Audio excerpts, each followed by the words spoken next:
Magandang araw mga katropa. Sa gitna ng Cainta, Rizal matatagpuan sa 8-12A Bonifacio Avenue, Barangay San Juan, naroon ang isang payak ngunit tanyag na kainan, Bicolnis. Simple man ang lugar, bumabawi ito sa kalinisan, kaayusan at higit sa lahat, sa lasa ng pagkain. Dito, ang simpleng lugaw ay nagiging kakaiba. Malinamnam, mainit at lutong may malasakit.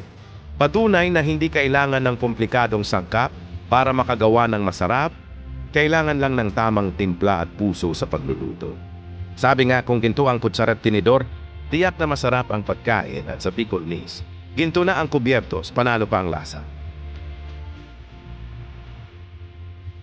Kung ikaw ay nasa Cainta, ang Bicolnis ay must try.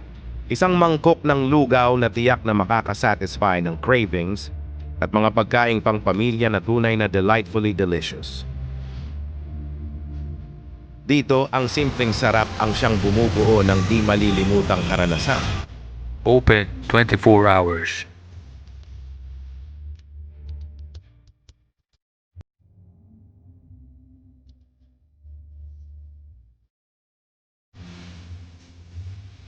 Tinuklas namin ang kanilang mga inaalok.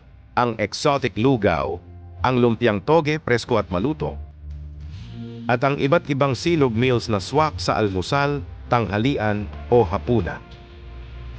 Lahat ay masarap, lahat ay sulit. Simut sarap. Available on Crab Food. Thank you for watching.